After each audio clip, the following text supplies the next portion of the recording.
Hello, good morning to everyone. Sa ating pagbulay-bulay, pasasalamat sa Diyos sa bagong araw at bagong umaga. Tayo po ay nagising na malakas at tayo po ay magpasalamat sa Diyos sa araw nito. Mawit po tayo ng God sent His Son.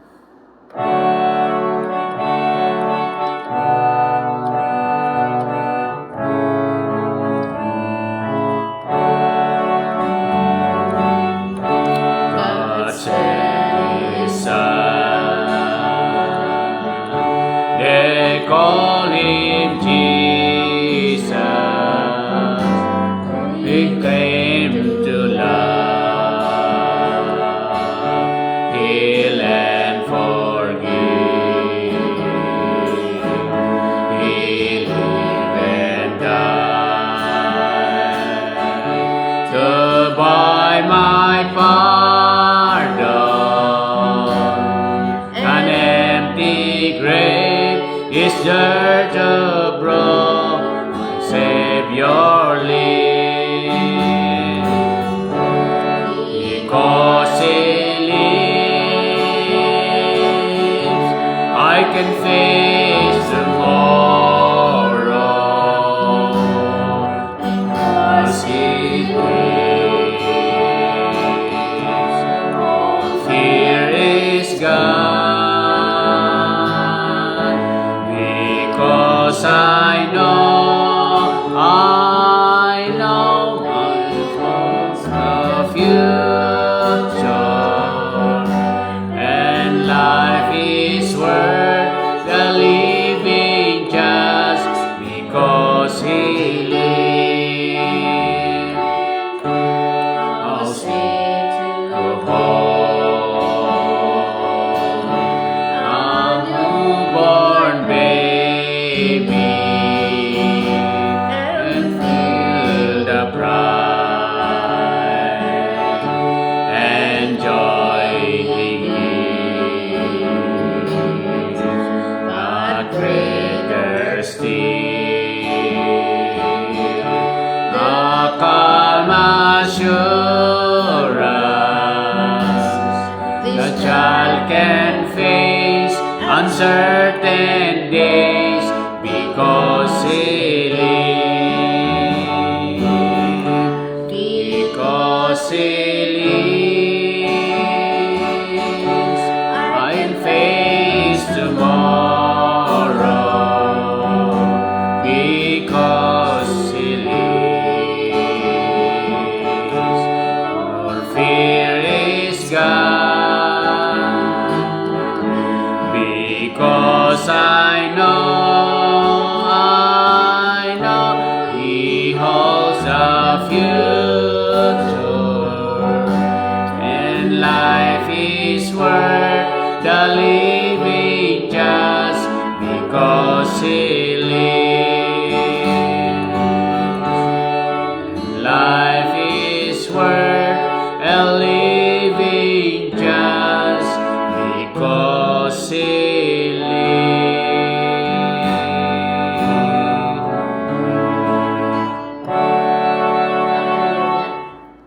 Salamat Panginoon sa kabutihan ng buhay na binigay ng ating Panginoon. Yeah. Because He lives, He gives us assurance. Because He lives, He holds the future, and life is worth the living just because He lives. Kaya sa po ng ating awit na tayo po ay dapat magpasalamat dahil nabuhay Siya. Kung hindi nabuhay ang ating Panginoon, wala pong silbi ang ating paglilingkod. Dahil hindi rin tayo mabubuhay. And because He lives, after this life, we can live forever with Him. Dahil yun po yung promise niya na I will go before you. And I will be coming back again to bring you where I am. John chapter 14, verse 2 to 4. Yun po yung pangako ng Panginoon. Dahil nabuhay siya, umakyat siya sa langit, at siya ay pabalik muli upang tayo ay dalhin sa lugar ng ating pong pupuntahan. So, ang ating pong devotion sa umaga na ito is Psalms 53, sayings here, the false says, in his heart there is no God. They are corrupt and their ways are vile. There is no one who does good. God looked down from heaven on the Son of Man to see if there are any who understand, any who seek God. Everyone has turned away. They have together become corrupt. There is no one who does good, not even one. Will the evildoers never learn? Those who devour my people as men eat bread, and who do not call on God, they were overwhelmed with dread. Where there were nothing to dread, God scattered the bones of those who attack you. You put them to shame, and God despised them. Oh, that salvation for Israel will come out of Zion, when God restored the fortune of His people. Let Jacob rejoice and Israel be glad. Pagpalaan po ng Diyos ang kanyang salita na sinasabi po dito ni David sa kanyang talumpati na ang mga puso ng mga tao ay malayo sa Diyos. They are corrupt dahil inuuna nila ang kanilang sarili. Ngunit nakakalimutan nila, hindi nila hinahanap ang Diyos. Kaya ang Diyos mismo ay tumalikod sa kanila dahil sila ay corrupt at hindi sila naniniwala sa pangako at sinabi ng Diyos dahil sila ay gumagawa ng masama. So sabi po dito ni David sa kaniyang talumpati, hindi sila tumatawag sa Diyos, instead na sila ay lumapit at manalangin, bagamat sila ay pabaya. Kaya sabi dito, God will scatter their bones. Lalong-lalo na yung mga sumisira sa atin at hindi naniniwala na may gagawin ang Diyos. Dahil ito yung Diyos na nagligtas kay Jacob. Kaya po maging magalak si Jacob dahil sa huling buhay niya, nakita niya kung paano niya iniligtas ang bansang Israel. Kaya po ginawa niyang isang bansa si Jacob because he rejoiced the power of God is with him. Magandang umaga po sa ating lahat. Sa umagang ito ay marami pong nag-send ng prayer request.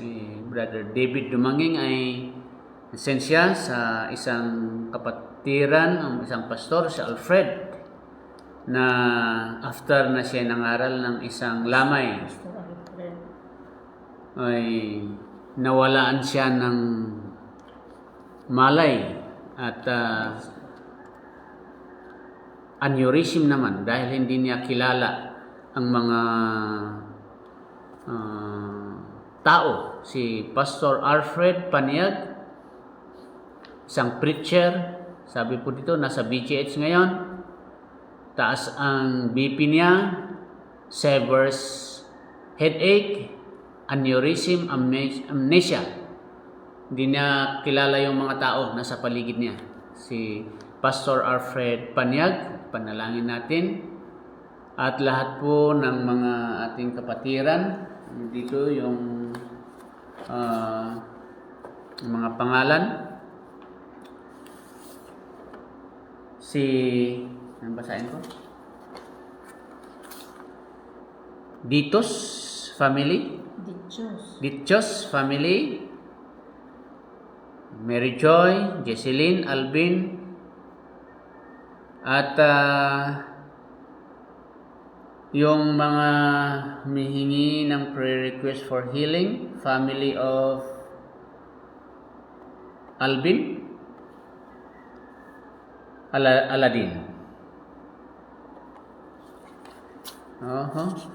So, ito, prayer request for healing, Nathaniel,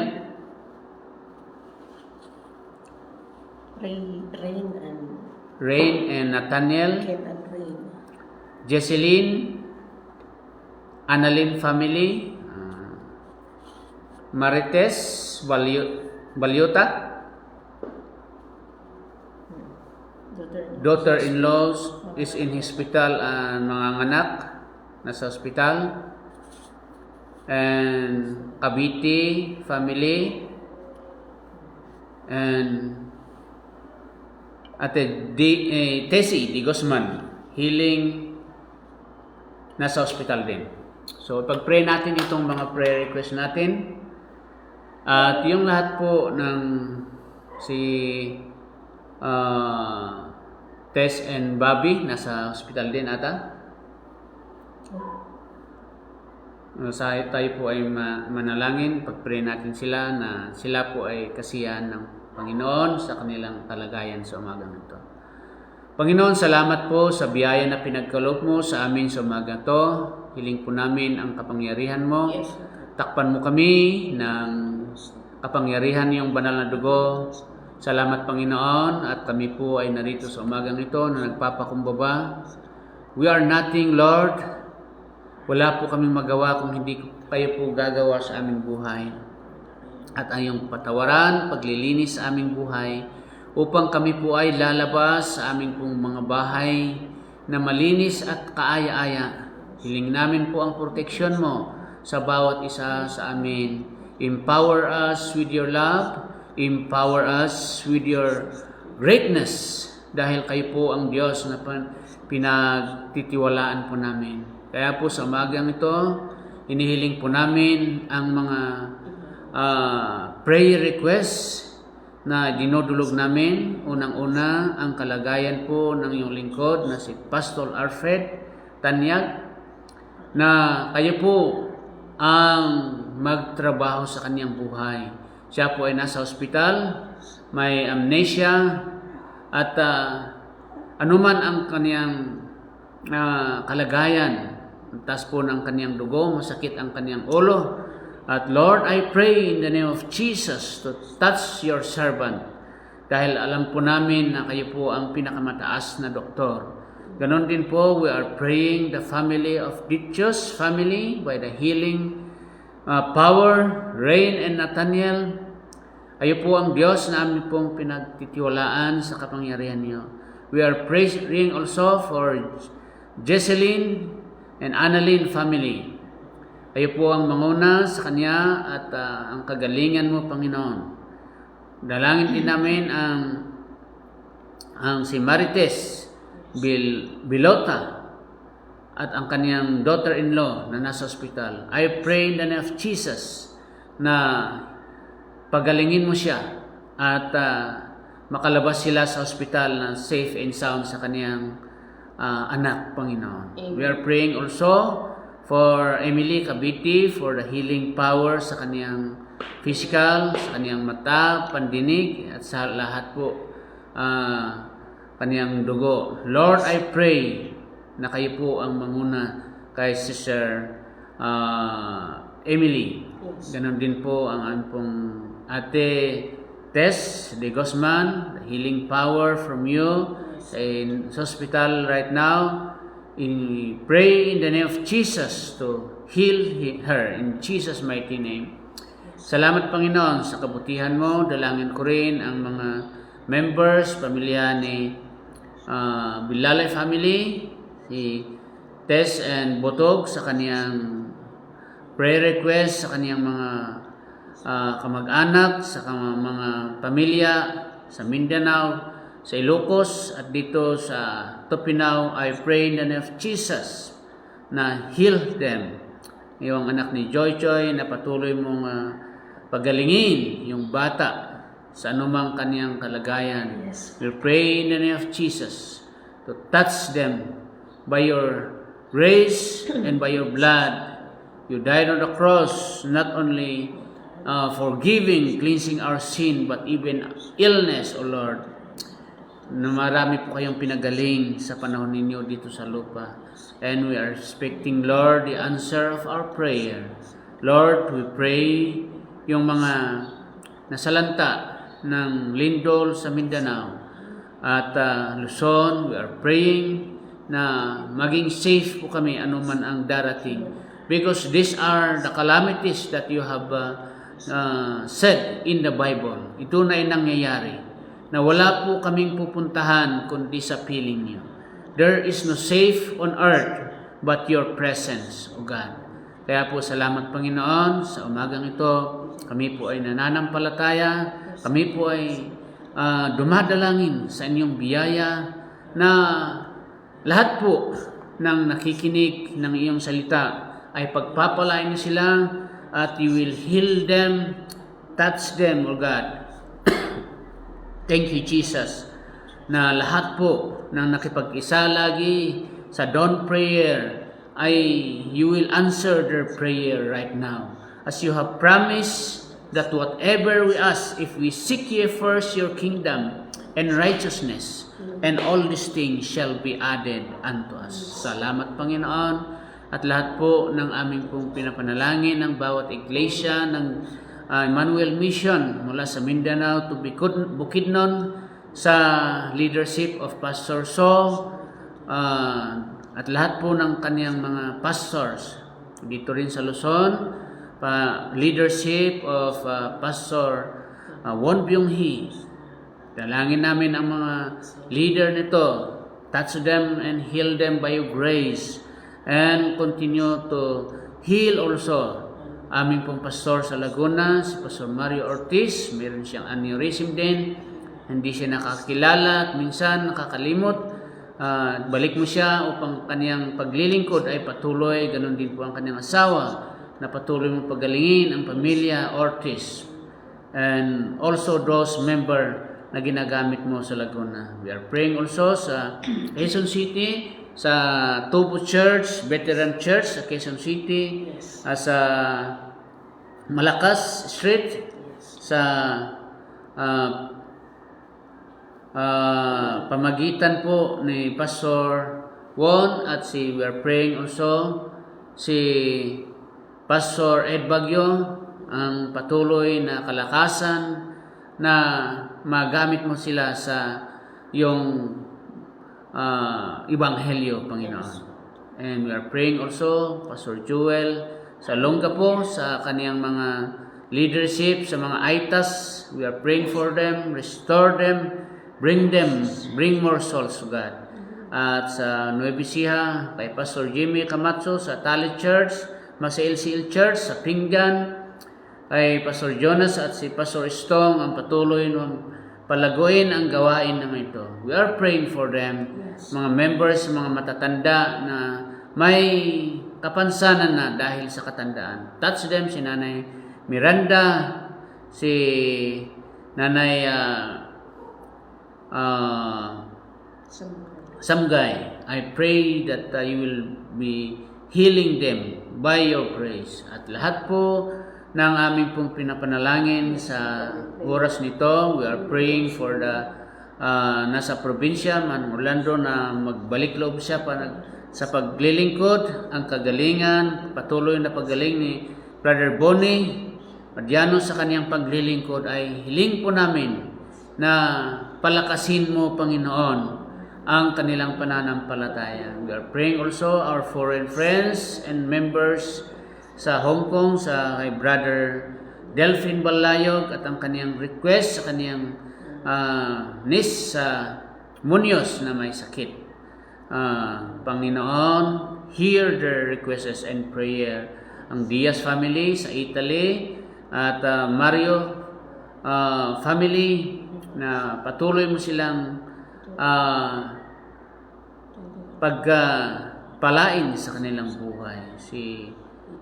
We are praying also for Fidel Comte sa New Zealand at lahat po ng aming pong mga pananampalatayang kapatid sa iba-ibang sulok ng mundo. At salamat po, Panginoon. Dalangin namin aming nation, O Lord, sa pamagitan ng aming pong Presidente Marcos na mangunguna. We are praying for this nation to heal the corruption, O God, na mai-revive mo, Panginoon, ang puso ng mga tao. Nalisin mo ang makasariling pangitain na hindi sila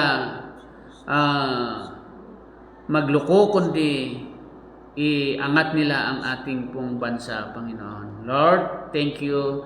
And we pray for our city of Baguio, ang aming pong mayor na patuloy mong palakasin ang kaniyang buhay, spiritual and physical and mental, si Mayor Magalong. Ganon din po ang aming pong kapitan sa Pinsaw proper. Patuloy po ang aming pong pananalangin sa buhay ni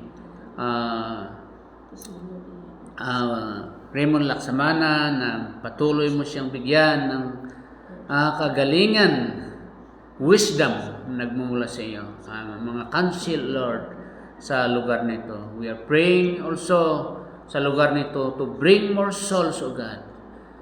We are claiming that you will bring more souls. Salamat po. Praying for the Balles family, Attorney Grace Estudillo and Engineer Clem Estudillo. We are praying for them, their family, Kakayan family. Sana bumalik sila sa paglilingkod. Si Brother Daniel at Danny. I pray for them. By your power, touch them and heal them in the name of Jesus. Salamat, Panginoon, sa kabutihan niyo sa pamilya ni Efren Mangumuk at anuman ang kanilang kalagayan. Kayo po ang manguna. Sa lahat po na nakikinig, alam ko, Panginoon, ang puso nila ay nananalangin sa inyo, Panginoon. Touch them right now in the name of Jesus. We thank you, Father, for the grace that you always giving to us, the love that you are always strengthening our faith. Salamat, Panginoon. Salamat, Panginoon. At kayo po ang aming pong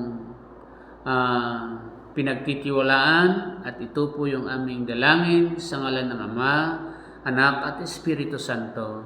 Amen. Good morning sa ating lahat. Good morning, anak na Tess Pilalay.